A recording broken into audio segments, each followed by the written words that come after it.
KCSH6, this is 207. The presidential candidates are going to be very busy over the next 24 hours as they try to get the attention of undecided voters in New Hampshire.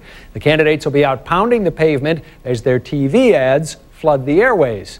It's almost unheard of these days to make it through a commercial break without seeing a political ad in these parts. One man who knows all about these ads is Michael Franz, Assistant Professor of Government at Bowdoin College. He's one of the authors of a book called Campaign Advertising and American Democracy.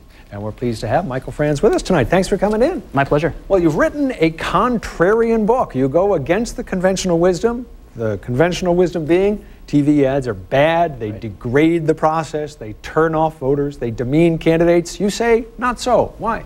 That's right. Well, David Broder actually said in 2002 that political advertising was killing our democracy.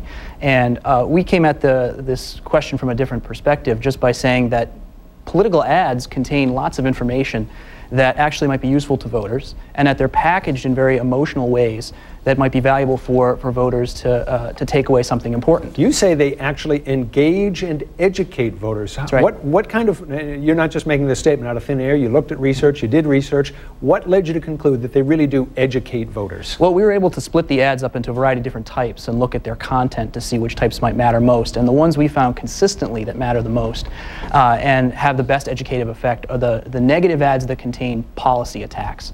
So the type of sort of information about issues that really people might use as information to make an important and informed choice in the voting booth. It's the positive ads that are a little bit fluffier and the personal attacks that voters discount and don't really listen to. And so we're able to really assert ourselves as having that positive effect of ads because we can attribute it to the real issue debates. What is it that makes for an effective TV spot?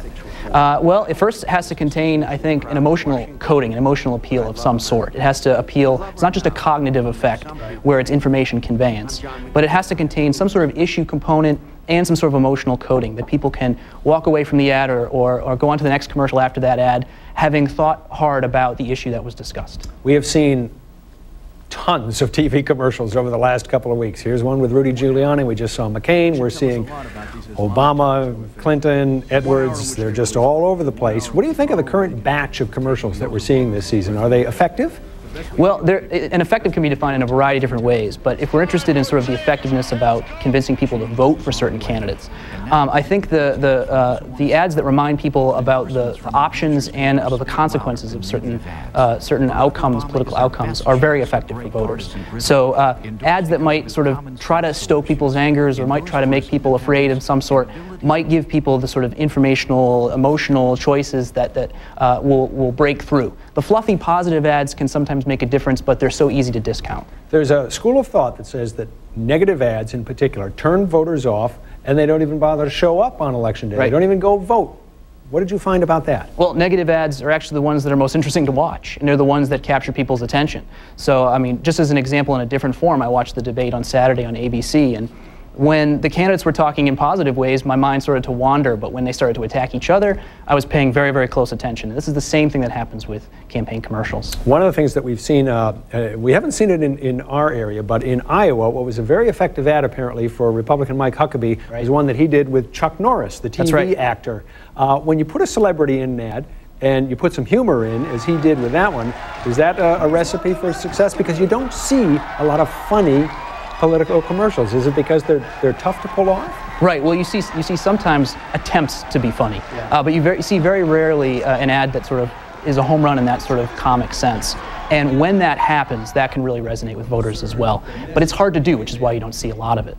All right. Let's take a quick look at the New Hampshire primary. The polls show Barack Obama in the lead on the Democratic side, John McCain on the Republican. What's your sense as a political junkie? Any reason to think that the polls are wrong and that those two will not come out on top tomorrow? No, I fully expect Barack Obama to win tomorrow, but I think on the Republican side it will be how many independents are drawn towards the Democratic primary. If a lot are, that will definitely help Mitt Romney. Do you think as we go forward through the rest of the primaries and into the general election, it's going to be a nasty campaign?